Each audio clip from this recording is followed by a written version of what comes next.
The fossil fuel industry has apparently now given more money than ever before in this election cycle. And you'll never guess to who. Nah, you probably could actually. But anyway, two super PACs tied to the leaders of the Republican caucus in the House and Senate have brought in just tons of money specifically from fossil fuel interests, including companies like ConocoPhillips and CEOs like Tim Dunn. The fossil fuel industry gave more than $20 million combined in the third quarter of this year to the Congressional Leadership Fund and the Senate Leadership Fund. This is according to a Sludge analysis. This brings their total this cycle to $54.2 million. That outpaces, by the way, the $32 million that they gave around this time in the 2020 cycle. So not quite twice as much as they did in 2020, but quite a bit of money.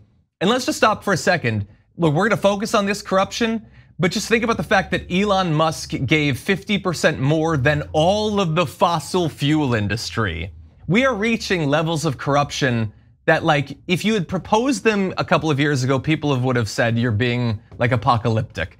But that's what's going on. And it reminds me, by the way, earlier this cycle, Donald Trump went to one of these dinners filled with millionaires and billionaires, and he pressed oil executives to give him $1 billion. That's what he wanted. He told a bunch of rich people wrecking our climate to give him $1 billion. And he told them that giving him $1 billion would be a deal, according to him, because of the taxation and regulation they would avoid thanks to him. And apparently all of that is legal.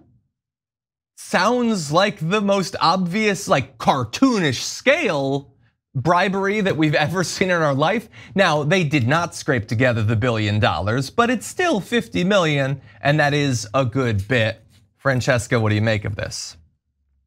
Yeah, I mean, it's something that we need to constantly be pointing out. I mean, what sucks about, it is not just that we have to talk about climate change when it comes to, the supercharged hurricanes that we've seen slamming into the southeast of the country, but it's also, we have to talk about the money. And it's the one thing, like, I mean, if the mainstream news is more allergic to something more than talking about climate change, it's talking about money in our politics and how much industry influences our politics. And so to me, I mean, it's really upsetting when Joe Biden touts that no one has been opening more gas and oil wells than his administration. And it's true that we are producing a record amount of oil because we're gonna do the climate change stuff later. We're gonna, okay, so we have to, I mean, again, it's like bombing for peace, right?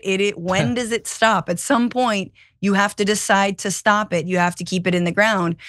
But of course, yes, disproportionately, it does go to the GOP.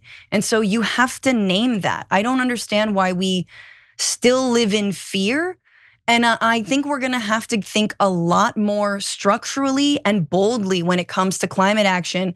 The Inflation Reduction Act was a really important step in the right direction, but these reforms are not happening quick enough to stave off the worst impacts of the climate catastrophe.